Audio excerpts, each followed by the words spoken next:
We're about to begin a brand new love journey. Please comment on where you're watching from so we can see that our Soul Stories family is all around the world. The rain began like a whisper so soft it felt like the city's own breath. Then it grew heavier, pouring down the glass towers of Manhattan as if the sky itself had cracked open. Water streamed down the awnings, turning the neon lights into glimmering streaks across the pavement. Naomi Ellis ran barefoot through the rain, her thin white blouse clinging to her skin.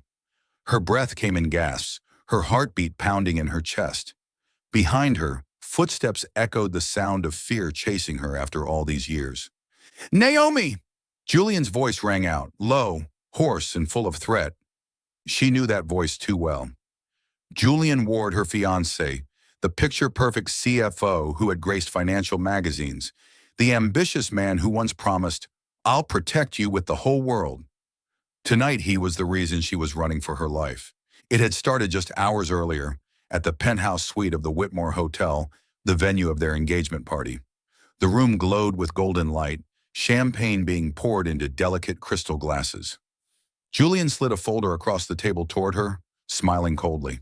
"Just a few asset merger papers, Naomi. Sign them, and everything will be safe for both of us." Naomi frowned, opening the folder.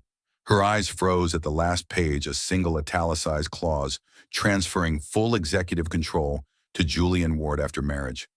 Her whole body went cold. "You're trying to take my company." Julian's smile didn't waver. His voice was calm, even soft. "I'm protecting you. You're good at management, but politics and power, leave that to me." Naomi rose to her feet, voice trembling but clear. "No, I won't sign." Julian's hand slammed onto the table. The wine glass tipped, and the red liquid spread across the marble floor. "You're nothing without me." The words cut like a blade. And she ran. The rain came down in torrents as Naomi turned into a narrow alley. The streetlights flickered weakly. Steam rose from the grates. She stumbled, twisting her ankle sharply. Pain shot through her legs she couldn't stand. Behind her, footsteps grew louder, heavier. "Julian, please, don't hurt me. I can't walk." Her voice cracked between the rain and her tears. Julian's tall figure appeared at the end of the alley, advancing through the mist. Naomi backed away until her spine hit the cold brick wall, and then another voice cut through the downpour, deep and steady. "Step away from her." Julian spun around. A man stepped out from the opposite end of the alley, tall, broad-shouldered, his jacket soaked through.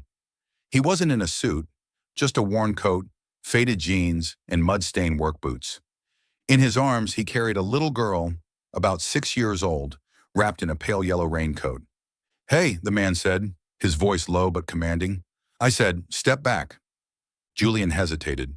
The stranger's eyes were calm, not fearful, not angry, just certain. And that certainty alone made him retreat. Grinding his teeth, Julian backed away, disappearing into the curtain of rain. Naomi trembled, looking up. The man approached slowly, kneeling beside her. His voice softened. "You're safe now."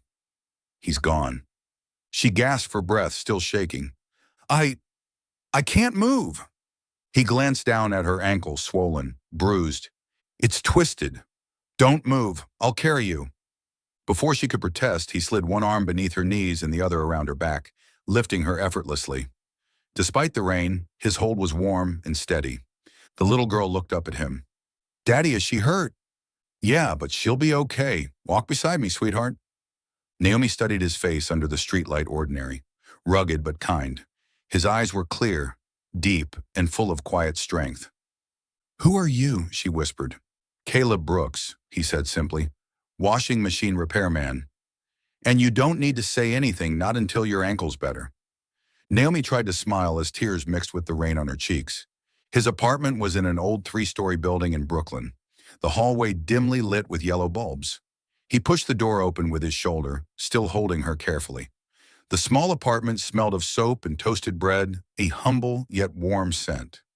He laid her gently on a worn-out couch, then turned to the little girl. "Emma, grab a towel, honey." The girl ran off and returned with a small towel, handing it to Naomi. "Here, you'll catch a cold." Naomi let out a trembling laugh. "Thank you, sweetheart." Caleb came back with a larger towel, wrapping it around her shoulders. He knelt to check her ankle, his large hands surprisingly gentle. It's swollen badly, but not broken. Naomi watched him quietly. You've done this before, haven't you? He nodded. Used to be a firefighter. Now I fix things pipes, machines. But some instincts stay. Their eyes met. Thunder rolled faintly outside. Inside, only the soft rhythm of rain tapped against the glass. He stood up. Bathroom's down the hall. I'll find you something dry to wear. Naomi hesitated. You don't even know who I am. Caleb turned back, his voice calm and firm. Doesn't matter. Anyone in trouble deserves help. The sentence struck her harder than she expected, and she couldn't reply. When Caleb returned, Naomi had fallen asleep on the couch, wrapped in a knitted blanket. Her ankle was bandaged. The laptop, the only thing she had managed to take with her, was still clutched tightly in her arms. Little Emma sat beside her, drawing with crayons on a scrap of paper, occasionally glancing up to smile at the sleeping stranger. Caleb stood still for a long moment, then quietly drew the curtains and dimmed the lights. Outside, the rain had finally eased. Inside the old Brooklyn apartment, under the faint glow of the kitchen lamp, a woman who had once been shielded by money had just discovered, for the first time in her life, what true kindness felt like. The first light Naomi saw when she opened her eyes wasn't the cold glow of a crystal chandelier in some hotel suite. It was the soft, golden light filtering through a wrinkled floral curtain. It was gentle, almost careful not to wake anyone. The small room around her had cream-colored walls faded with time, covered with children's drawings, flowers, rainbows, and crooked little words scribbled in crayon. On the floor lay a worn rug, stained with spots of paint. The faint scent of toasted bread and fresh ginger lingered in the air. She blinked several times. Her right ankle was neatly bandaged. Beside her, her laptop sat safely where she'd left it, proof that the night before hadn't been a dream. Then she heard sounds from the kitchen, the rhythmic chop of a knife, the bubbling of boiling water, and the spreading aroma of ginger tea. Caleb stepped out of the kitchen, his dark brown hair still damp from a shower, a steaming mug in his hand. You're awake, he said, his voice deep and steady, neither too soft nor too distant.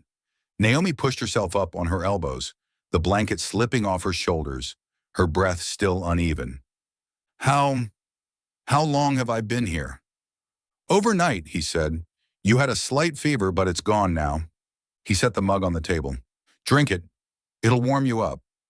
She hesitated, watching him, the man in a gray t-shirt and worn jeans, pouring her tea with quiet familiarity, as though this was something he did every morning. You wrapped my ankle? Yeah, he replied. The swelling's better. You should rest for a few more days. Naomi nodded faintly, glancing around the apartment. Everything was simple, a few potted plants by the window, a low bookshelf, and a wooden frame photo of a man and a curly-haired girl laughing brightly. On the table sat an open box of crayons, 12 colors, except for the missing red. This is your place? She asked quietly. Yeah, 3rd floor. Old building, but it's survived 2 hurricanes already. He smiled slightly, turning back toward the kitchen. That's enough for me. Tiny footsteps pattered down the hallway. A little girl with golden curls and star-patterned pajamas peeked around the corner. You're up early, Emma, Caleb said, his tone softening. I smell ginger tea, she said matter-of-factly, then turned her curious eyes toward Naomi. Daddy, who's she? And why is she crying like I do when I miss Mommy? Naomi froze. The tea trembled in her hands, spilling over the rim. The question was light, innocent, but it pierced straight into the hollow space in her heart she'd long kept hidden. Caleb glanced at her, his gaze calm but knowing. Then he turned to his daughter. She just had a hard day, sweetheart. Grown-ups cry sometimes, too. Emma tilted her head, thoughtful, then nodded. It's okay. I cry a lot, too, but Daddy says tears wash the dust off your heart. Naomi let out a soft laugh through her tears. That's beautiful. Daddy made it up, the girl said proudly, before running off to find her stuffed bunny. Caleb leaned against the doorway, arms crossed, a faint sadness in his eyes. Sorry about that. She tends to say things more honestly than most adults. Don't apologize, Naomi said, wiping the corner of her eye. She's adorable. He sat across from her at the small wooden table. Do you want to tell me what happened?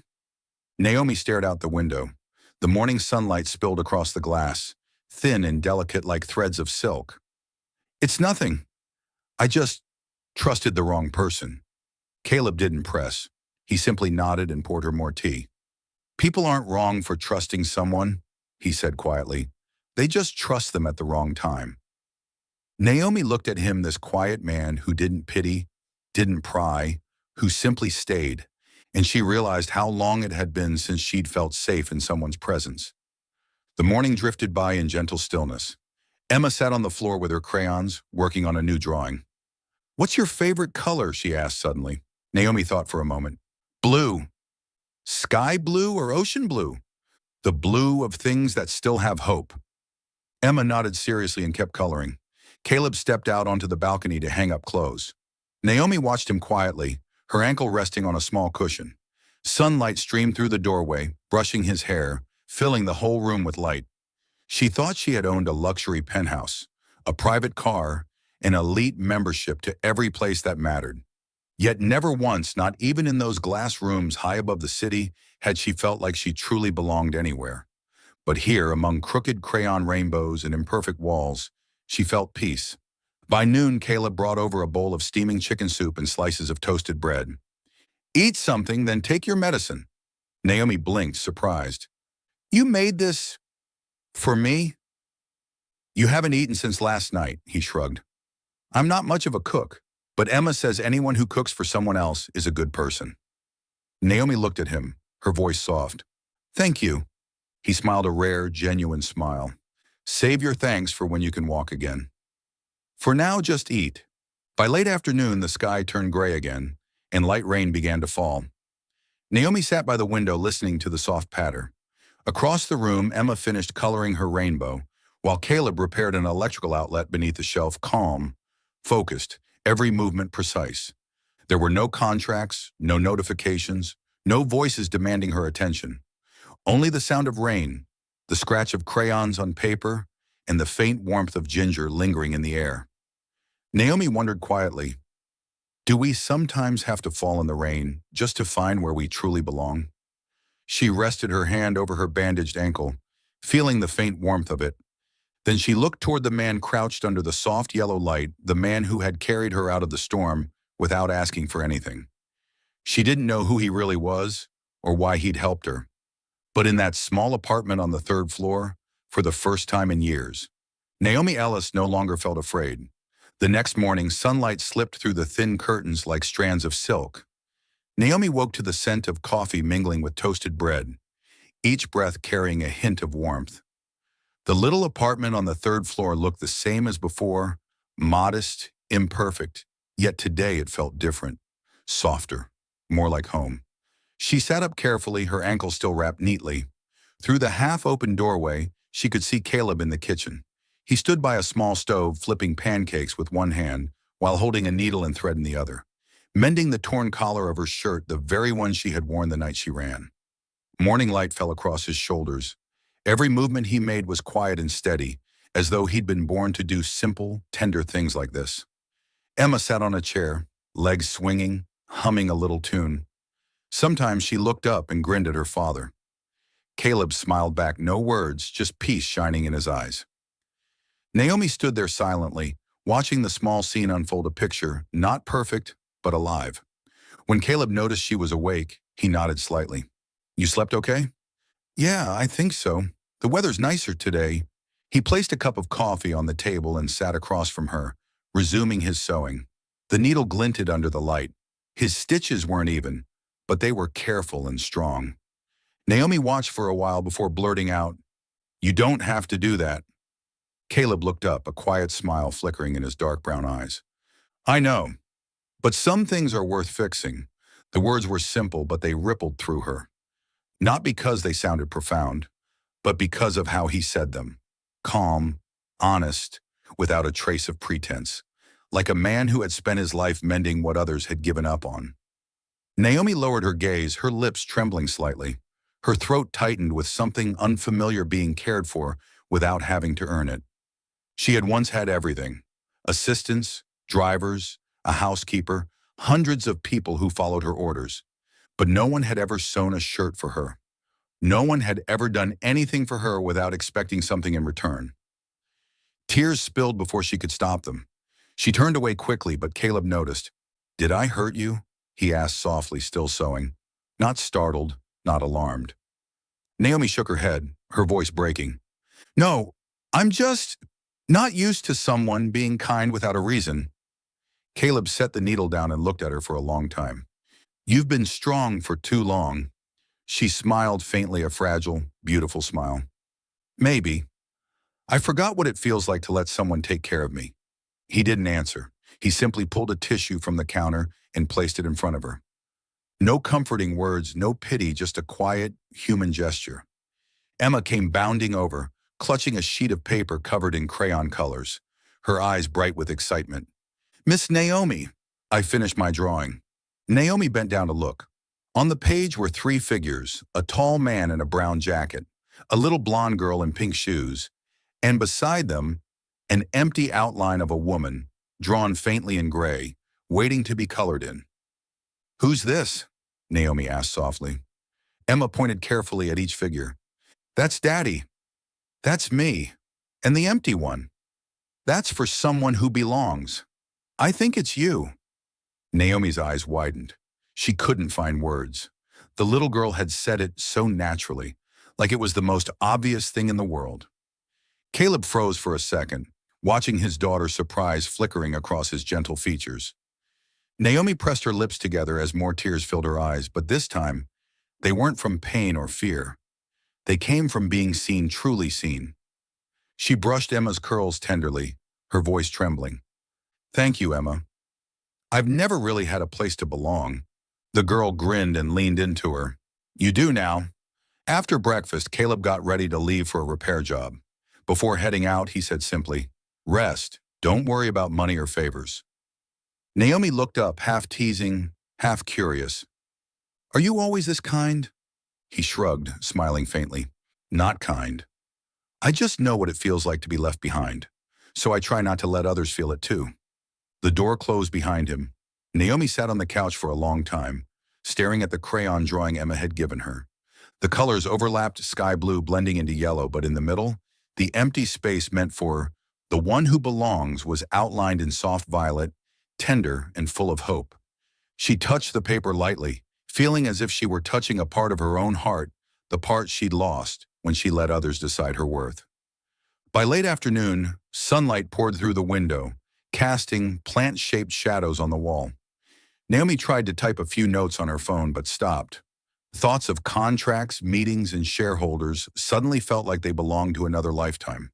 Here in this old apartment filled with the scent of ginger tea and the sound of crayons scratching paper, she wasn't CEO Naomi Ellis. She was just a woman relearning how to breathe. Emma tugged at her sleeve. "Do you want me to draw something else?" Naomi smiled softly. "Could you draw a garden?" "What color flowers?" "Any color you like as long as there's sunshine."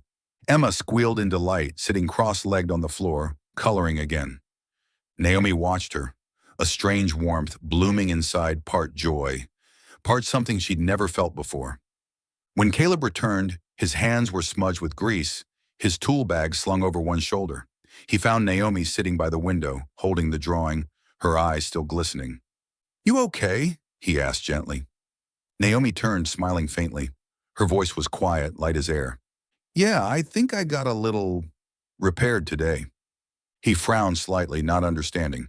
She lifted the drawing, letting the sunset light shine through it until it glowed like a small piece of the sun.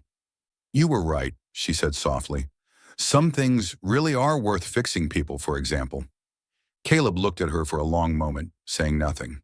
Then he nodded a slow, knowing nod. And in that look, Naomi saw something she'd never found in boardrooms or luxury penthouses. Genuine honesty. 3 days later, Naomi could finally walk on her own, though slowly, without holding on to the wall. Her ankle was still slightly swollen, but no longer painful. Caleb had rewrapped it carefully that morning, and Emma celebrated it like a personal victory. "You're almost ready to run again," she announced proudly, as if she were the doctor who'd made it happen. That morning, sunlight spilled through the small kitchen window, casting a honey gold glow over everything. Naomi was washing her hands when she heard Emma's cheerful voice call out, "Miss Naomi, can we make pancakes today, like my mom used to?" Naomi froze for a second. Since she had been here, Emma had mentioned her mother for the first time. The words were light, simple, not sad, not heavy, just a memory gently placed in the morning air. Caleb, pouring coffee, turned to his daughter. "Are you sure, kiddo? You remember how the last pancake adventure went?" Emma put her hands on her hips, narrowing her eyes with playful authority. "Dad, I'm older now. I remember the recipe," Naomi laughed.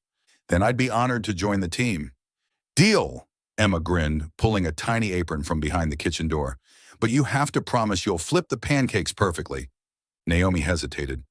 "I've actually never made pancakes before." "Really?" Emma's eyes went wide. "Not even grown-ups can skip pancakes." Naomi chuckled. "Not even CEOs, apparently." Caleb laughed behind her, his voice warm and teasing. "Then today's your first lesson." The little kitchen was filled with light and laughter.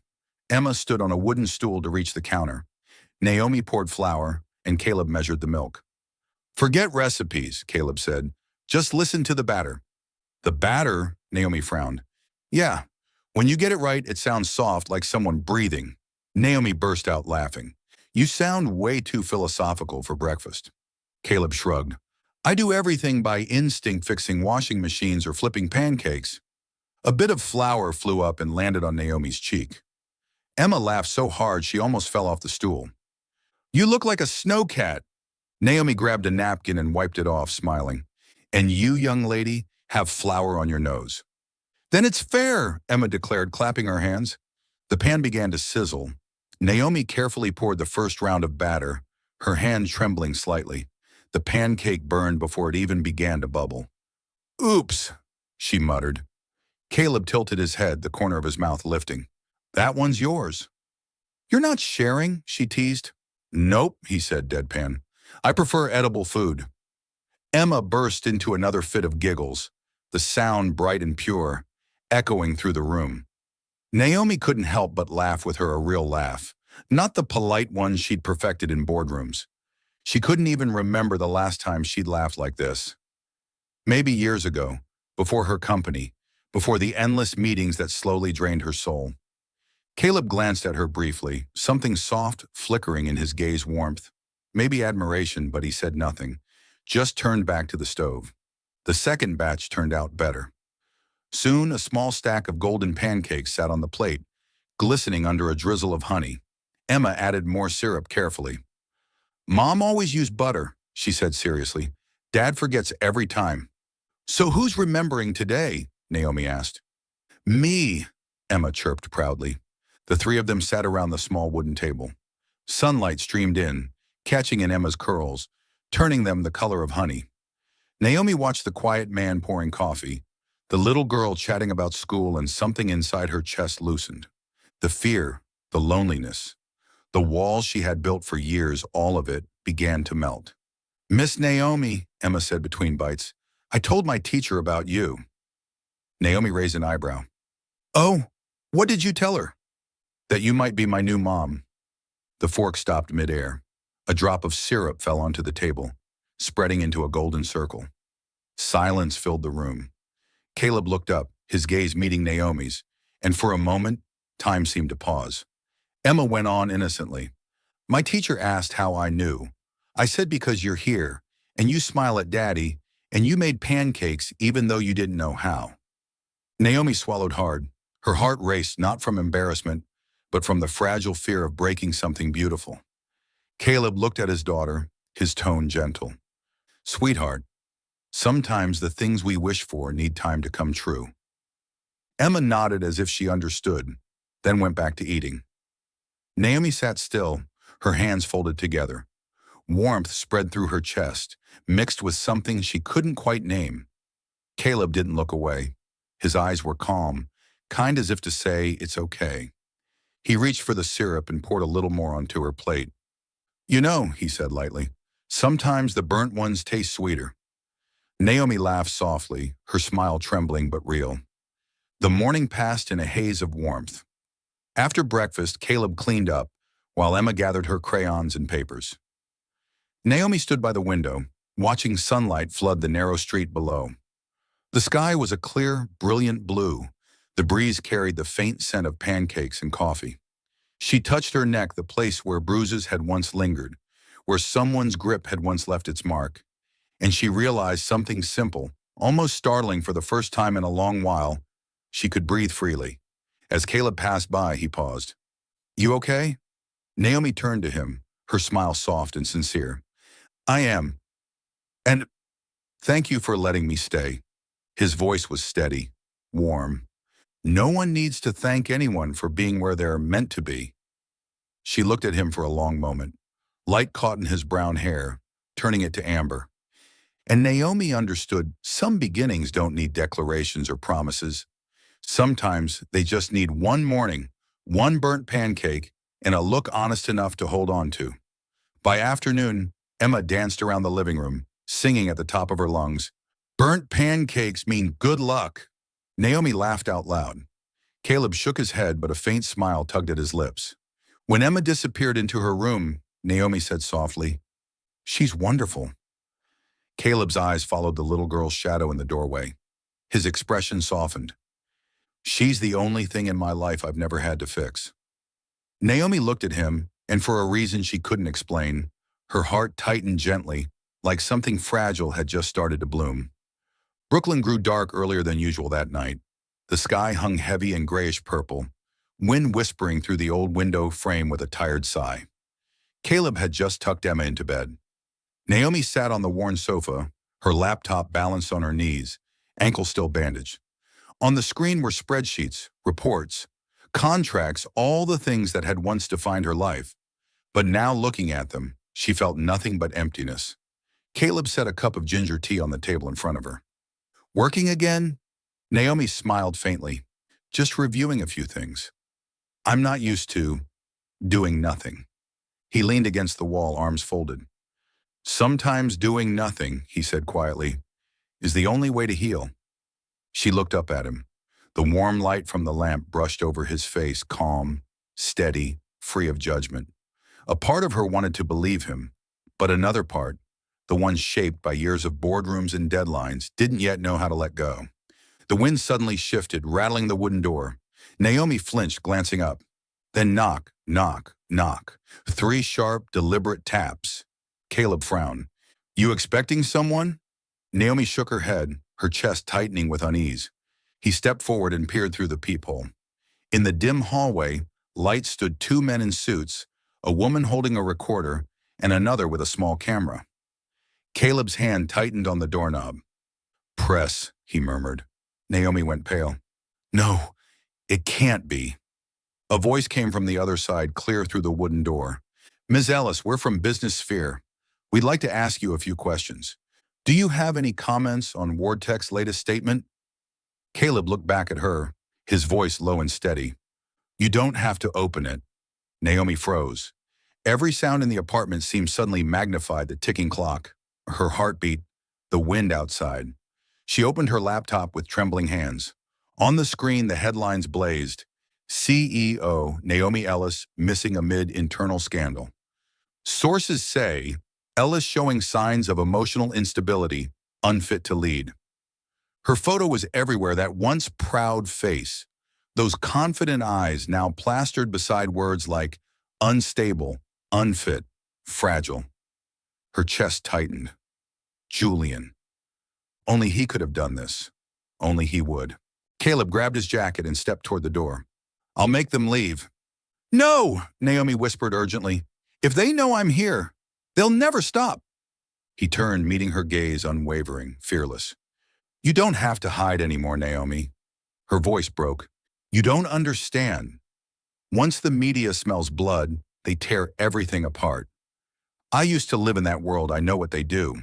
The knocking grew louder. "Ms. Ellis, the company's willing to negotiate. They just want to talk." Caleb's tone stayed calm, but his jaw tightened. "Get off this property. Now." Someone outside laughed. "Who is her new boyfriend?" Caleb didn't answer. He simply shut the door firmly, locked it, and drew the curtains closed. When the silence finally settled, Naomi still sat frozen on the couch. Her laptop pinged a new email. It was from WardTech's legal department. The board wishes to resolve this matter peacefully. We are prepared to offer $8 million in compensation if you agree to terminate all involvement.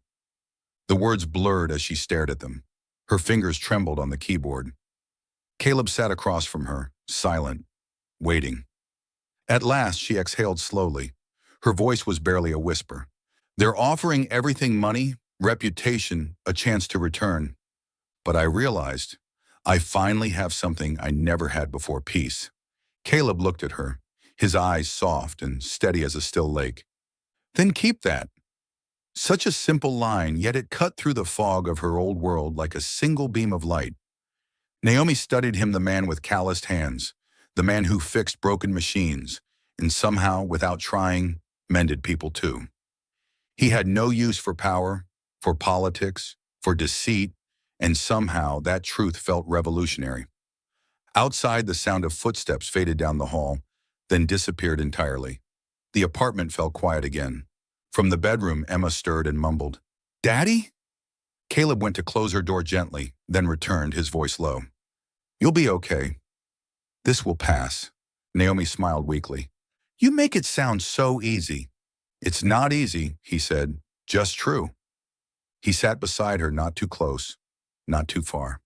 In the dim light, Naomi noticed the faint streaks of grease still on his wrist, the old scar along his arm. Something inside her softened.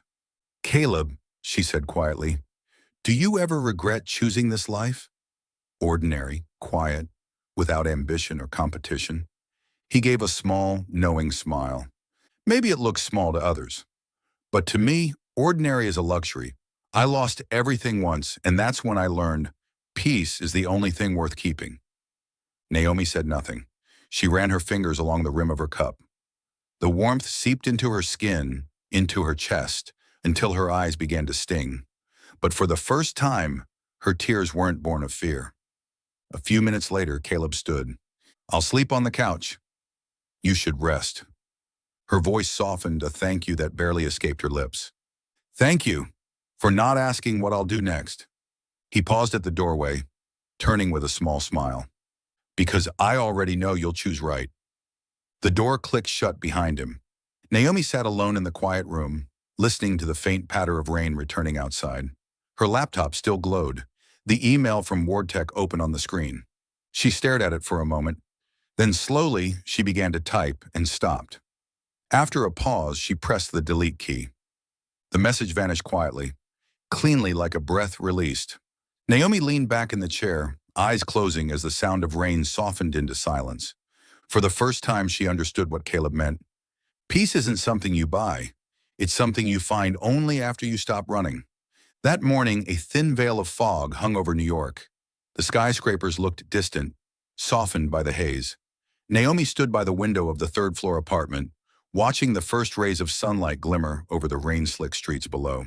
Her laptop was closed. A small suitcase sat by the sofa, nothing more than a few changes of clothes, some old files, and Emma's crayon drawing. Caleb came out of the kitchen, a mug of hot coffee in his hand. He didn't ask questions.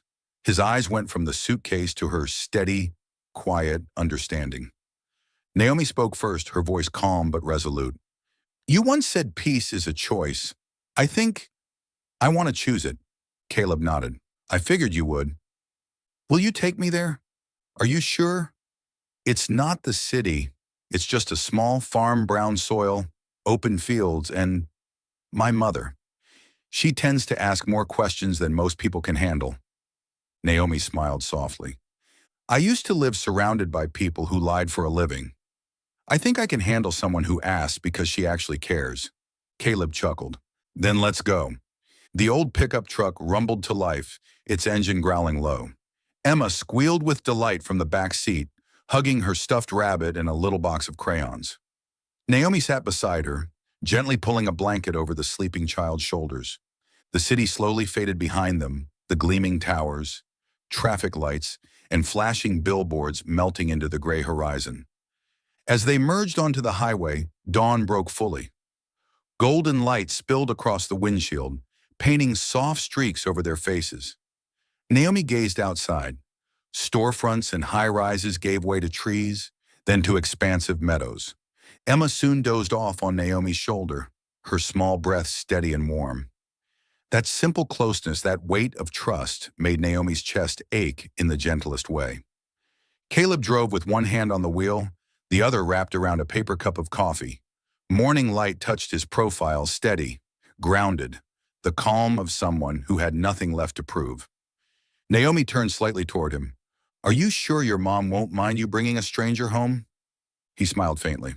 "My mom used to be a nurse. Her weakness is anyone who appears to need a place to stay.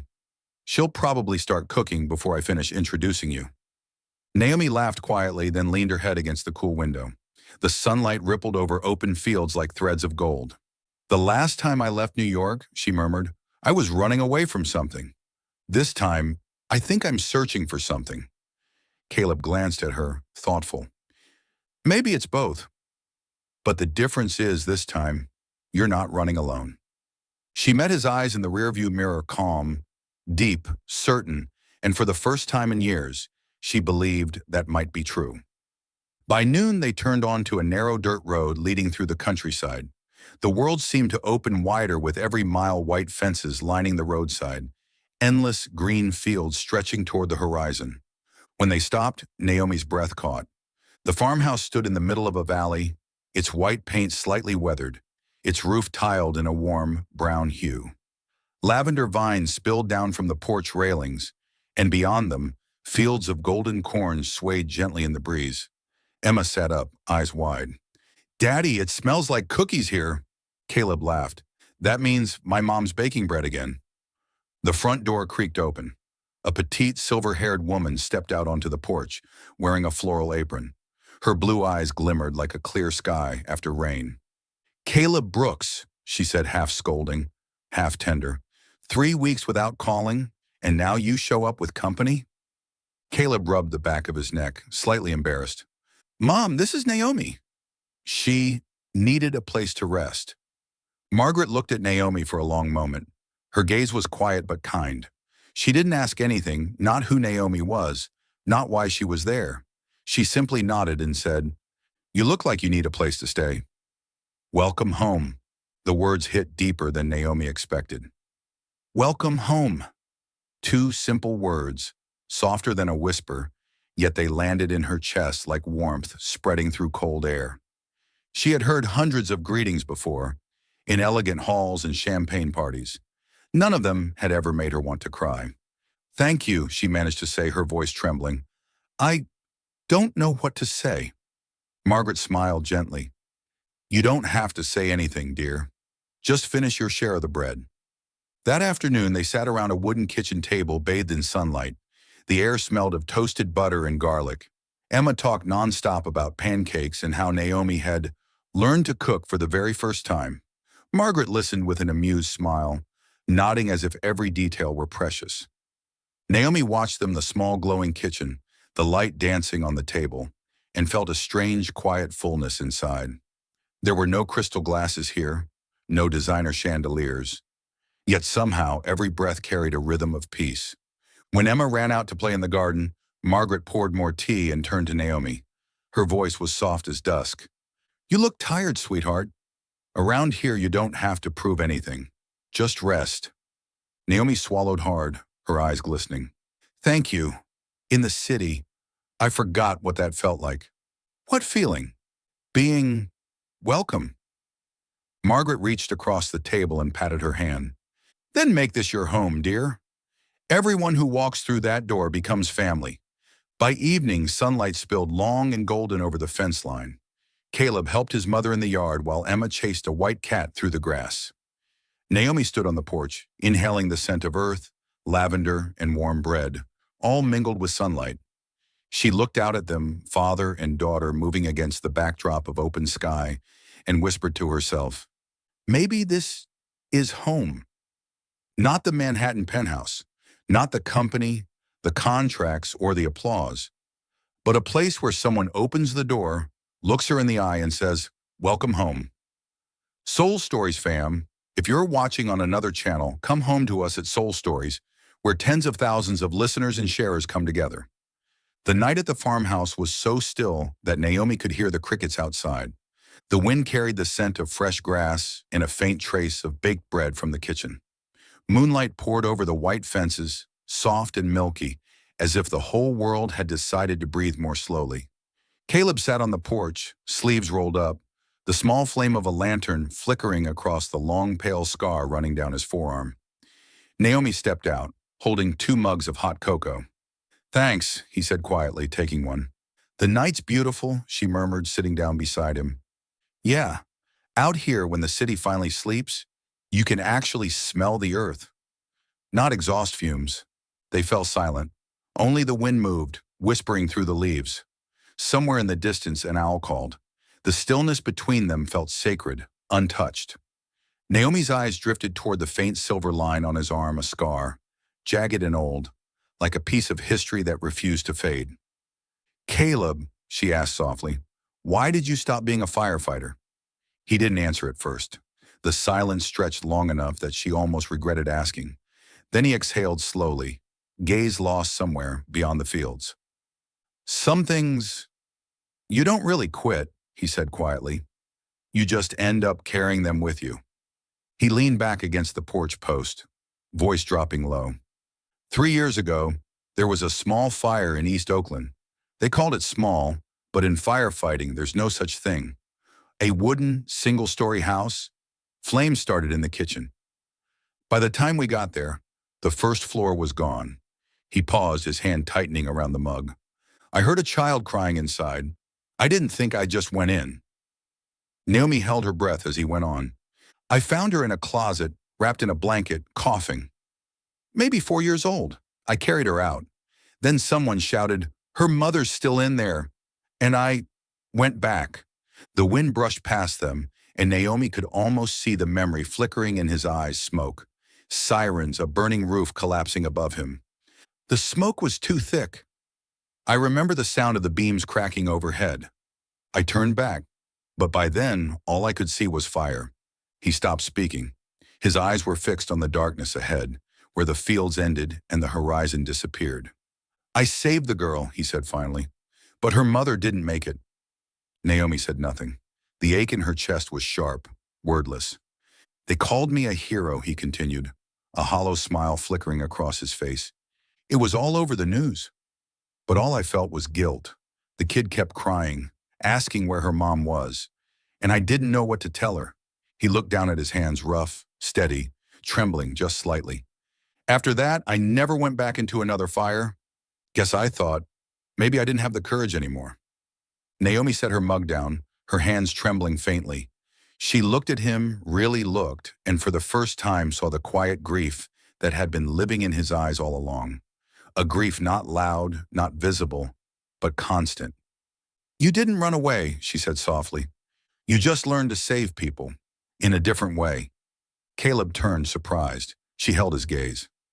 "You saved me that night," she continued. "When I'd lost everything, when I couldn't trust anyone, when I thought the world had burned me down to ash. You didn't drag me out of a fire, Caleb. You just stayed." Her voice trembled, but her eyes were steady. "You were right. Maybe saving someone isn't about running into flames. Maybe it's just being there when they need a hand to hold." Caleb didn't reply. The breeze passed softly between them, lifting a few strands of her hair. He watched her, something unreadable in his expression. Pain, maybe gratitude, maybe both.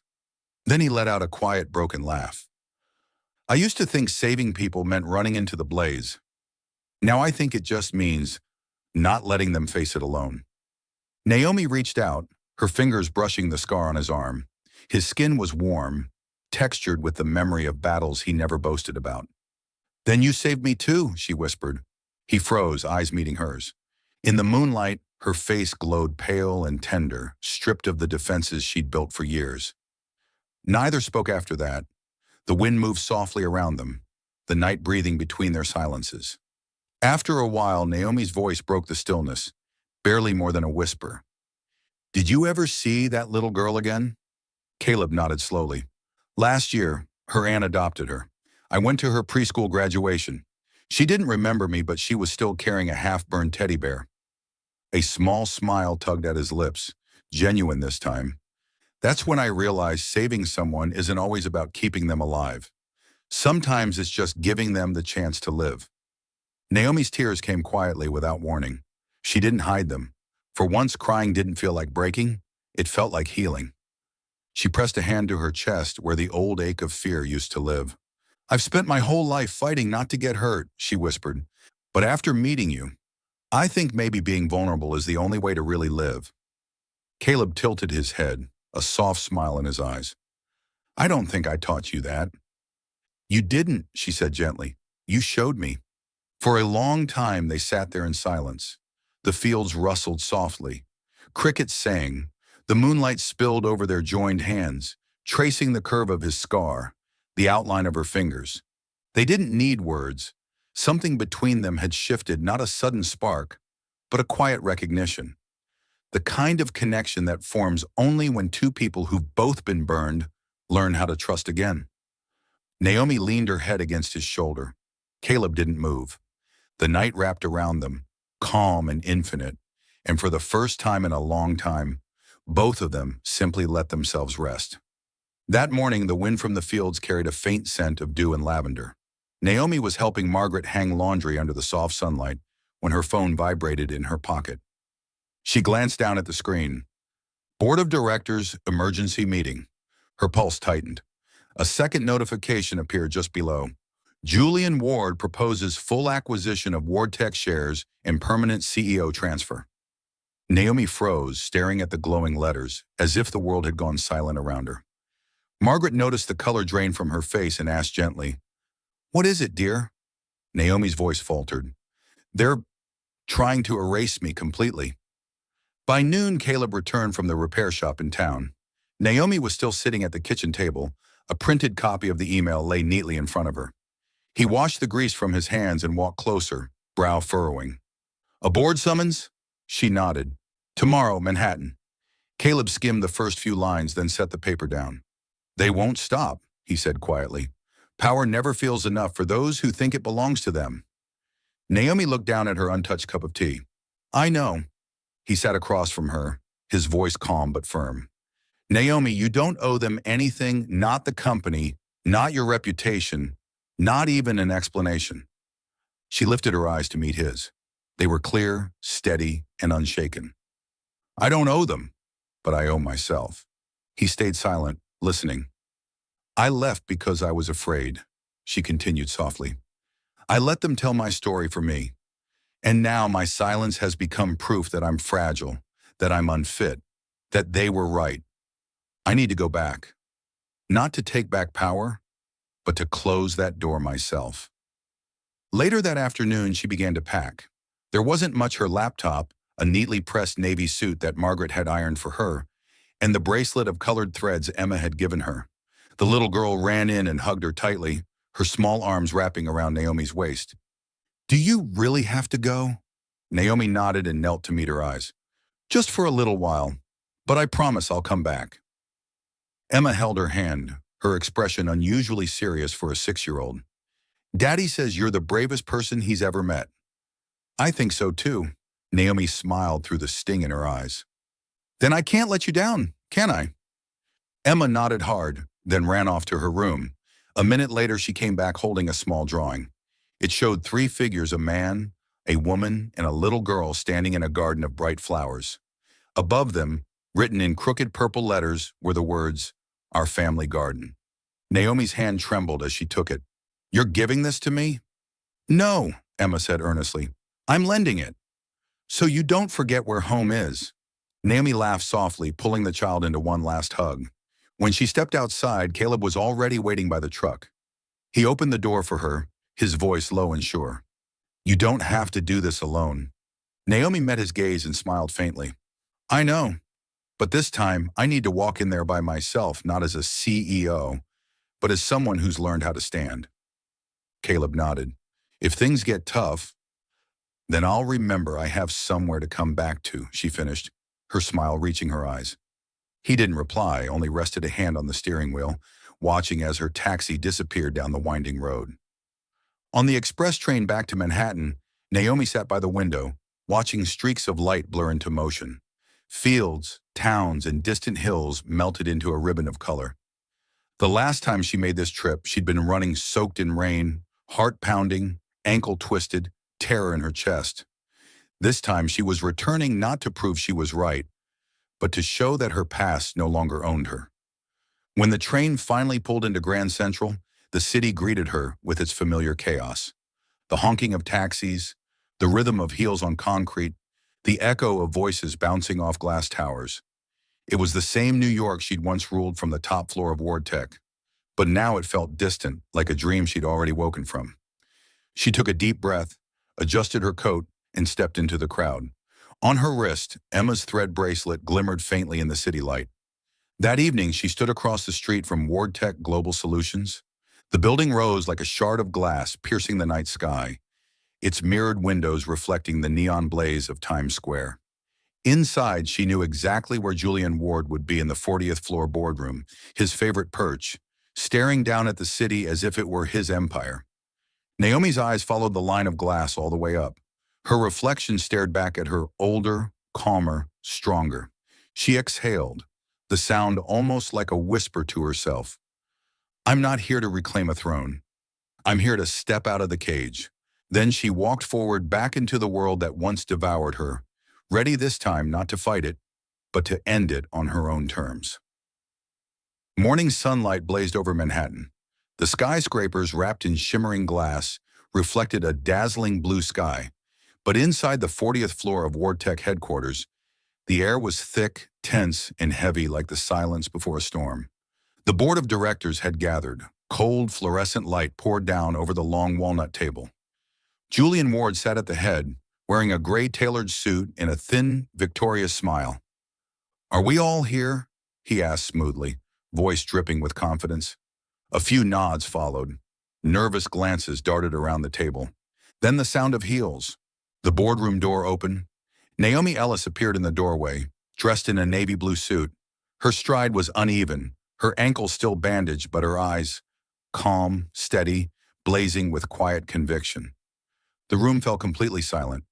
Even the ticking of the clock felt loud. Julian raised an eyebrow, his smile tightening just slightly. "Well, Naomi, you've always had impeccable timing." She didn't respond. She simply walked forward, pulled out a chair, and sat in the same seat where she had once led hundreds of meetings, made decisions that had shaken the entire tech industry. But today, she wasn't here to lead. Julian was the first to speak. "We're here to formalize my interim executive authority." After Naomi's unexplained departure, the board unanimously agreed. Naomi cut him off. Her voice was calm but sharp, ringing through the room like a bell of steel. "I didn't leave. I went silent to see who would try to fill the silence with lies." A ripple of murmurs spread across the table. Julian leaned back, letting out a dry laugh. "Still playing the victim, are we?" Naomi opened her laptop. The large screen behind her flickered to life. Emails, spreadsheets, altered contracts, evidence detailed, undeniable, showing Julian's manipulation of numbers and illegal transfers of profits into shell companies under his control. The air froze. What is this?" one board member whispered. Naomi looked directly at Julian. Her tone didn't rise, but every word landed like a blade. "You thought I disappeared because I was weak, but I left to remember who I was before you made me forget." Julian shot to his feet. "You're lying. Where did you even get this?"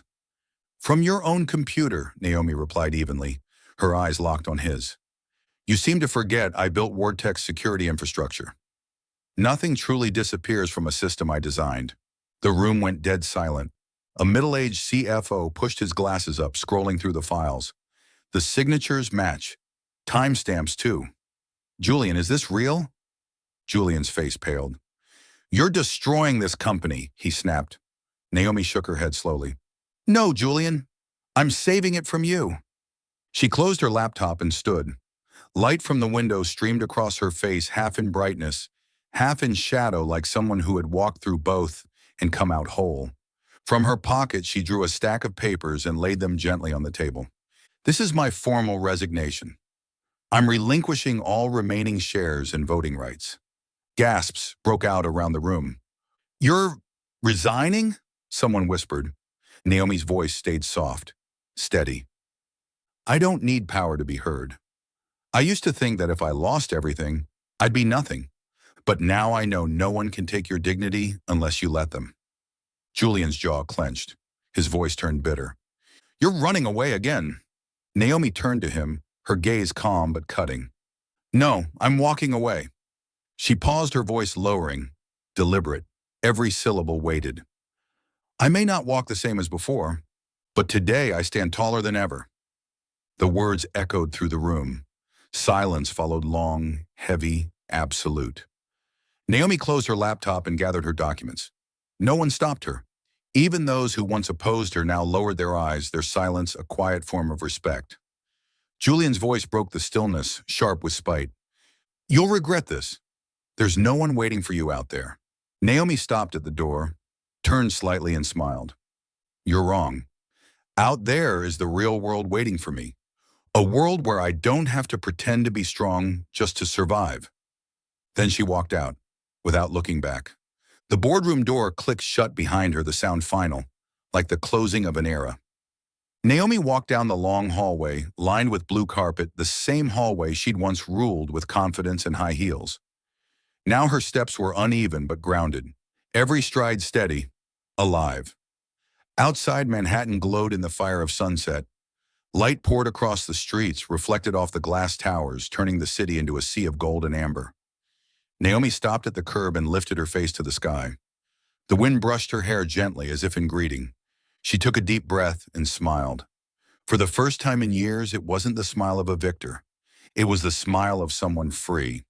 She walked toward the avenue, blending into the rush of people. Amid the horns and laughter, Naomi felt something she hadn't in a long time. She belonged. Not above the world, not controlling it, just living in it.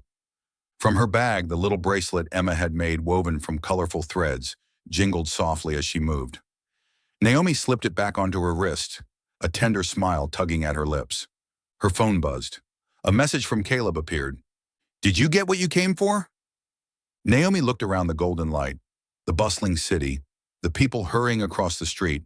She typed back, yes, I got myself back. The following spring, the fields around the Brooks farm were more vibrant than ever. The golden marigolds Naomi, Caleb, and Emma had planted the previous autumn were now in full bloom, covering every little path with a warm, honey-colored glow. Each morning, as sunlight streamed through the window, Naomi found herself wondering, how did I ever live before this peace? The answer came one day when she opened a letter from a stranger. I used to work for a large company where everything was hidden behind numbers and contracts. I was threatened, isolated, and when I spoke up, they made the world believe I was insane. But when I read your story in the paper, I realized I'm not alone. Naomi folded the letter, her hands trembling slightly. She knew that feeling, the fear of having your voice drowned out by power and deceit. That evening, she walked out to the porch where Caleb was building a wooden frame for an old shed. Caleb, she called softly, do you think I'm crazy? If I open a place where women like her could come to rest, to find themselves again? He looked up, eyes steady and gentle as the earth. Not crazy. Some fires can only be put out with kindness. Naomi smiled, and in that moment, the Amira house was born. 3 months later, the small wooden house at the end of the field was completely transformed. Caleb handled the construction, Margaret cooked and prepared the rooms, and Emma, the 6-year-old with a box of crayons and limitless imagination, took charge of branding and design. Naomi stood in the sunlit room, admiring the cream-colored walls which had been freshly painted. Hanging on the window was a handmade wooden sign with colorful crayon letters that read, The Amira House, because flowers grow better when they have love. Naomi chuckled softly as she read it. Emma, do you know you just said something the whole world seems to have forgotten? Emma winked. Then you have to remember it for me? The opening day had no ribbon cutting. No reporters, only a small group of women Naomi had quietly reached out to. They were women who had been hurt, fired, manipulated, or simply needed a place to rest without fear. Naomi welcomed them with a smile and cups of warm ginger tea, just as Caleb once did for her. She didn't give a speech. She simply shared, I used to think power made me safe. But I've learned that what truly helps people stand up again is kindness, no matter how small. A middle-aged woman broke into tears, taking Naomi's hand. You didn't just save yourself. You're saving more people than you think. In the days that followed, life on the farm began to change. In the mornings, Caleb taught the women how to build shelves, fix stoves, and plant gardens. He would say, if you can fix something, you'll never feel powerless.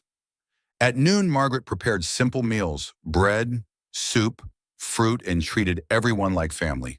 By afternoon, Naomi hosted small circles of conversation where no one had to fear being interrupted. She encouraged them to write, draw, plant flowers, or simply sleep without fear of being awakened. Emma ran around taping her drawings to the walls. One day she brought Naomi a new picture, a small house surrounded by yellow flowers, with 3 people in the center, a tall man, a woman with long hair, and a smiling little girl. This is my family, Emma said proudly. But now I want to add more people, the ones who need a home like this. Naomi hugged her, warm tears rolling down her cheeks. And you know what, sweetheart? That's exactly what the Amira house means. One weekend afternoon, Naomi stood before the golden field, the wind tousling her hair. From a distance came Emma's laughter. Caleb was guiding volunteers as they built a new greenhouse.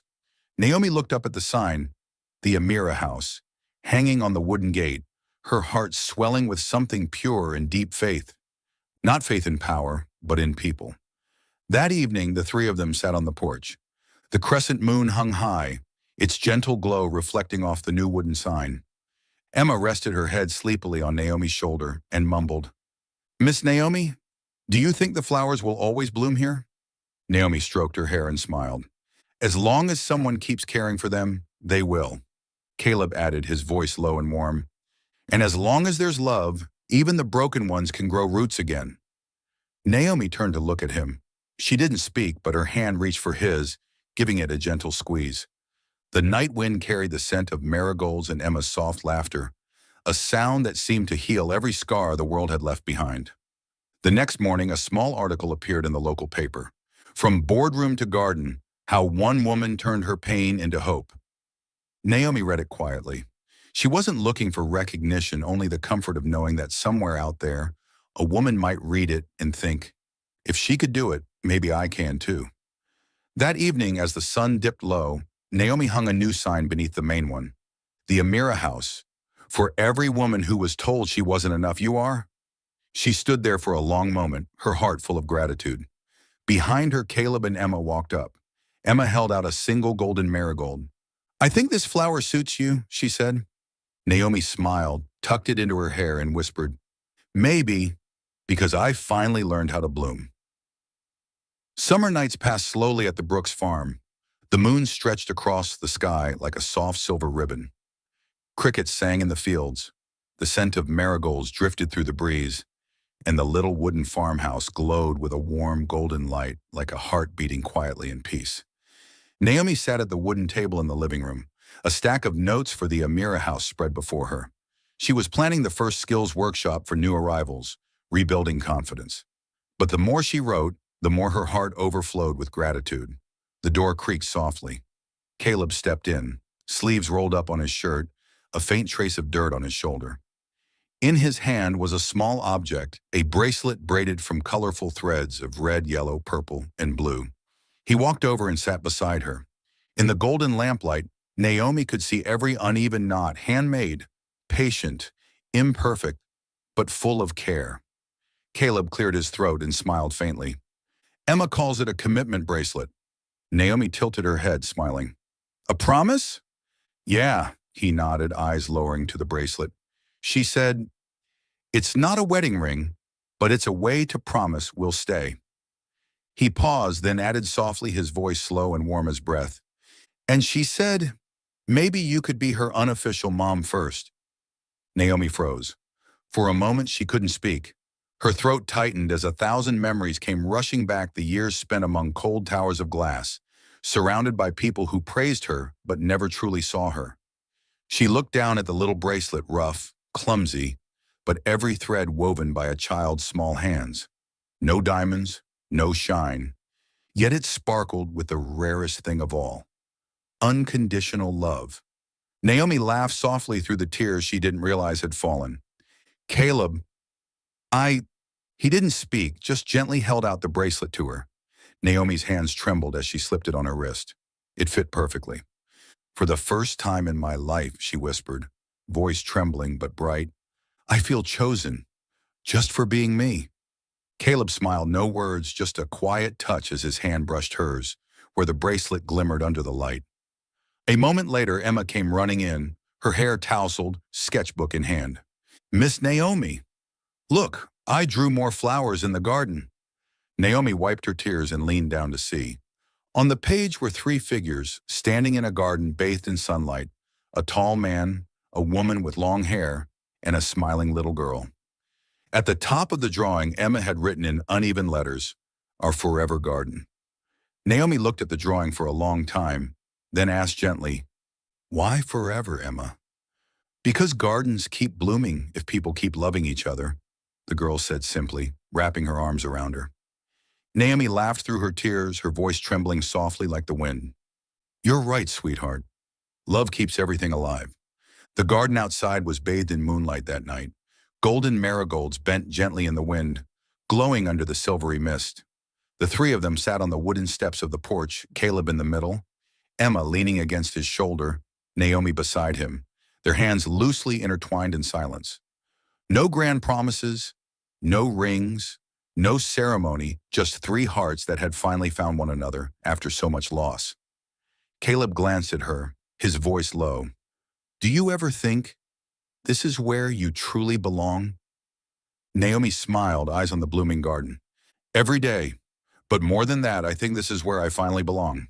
He tightened his hold on her hand, rough fingers clasping her delicate ones with a gentleness that spoke louder than any vow. A light breeze swept across the fields, making the wooden sign of the Amira house sway softly. Naomi looked toward the building, where warm lights shone through the windows, women laughing, cooking, and planting together. Do you see that? She said quietly. It all started with one act of kindness, one person saving another, one person opening a door and saying, welcome home. And then, the whole world can change because of something that small. Caleb nodded, eyes filled with calm warmth. Sometimes the smallest kindness rewrites the biggest stories. Emma yawned, her voice drowsy. Miss Naomi, she murmured, what does family mean?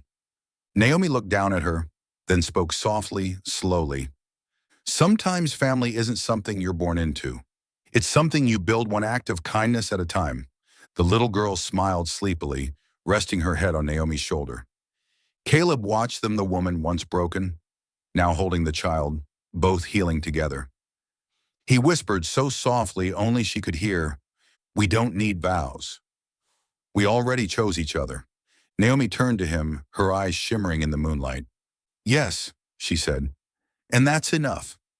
They sat there for a long time. The night air was cool and sweet, carrying the scent of flowers and the song of crickets. Moonlight fell across Naomi's wrist, where the colorful bracelet glowed faintly simple, steady, and strong, like the bond they had woven together with kindness, trust, and love. Thank you for being part of Soul Stories. If you're listening on another channel, come back to the official home so you can continue our love journeys together with the Soul Stories family.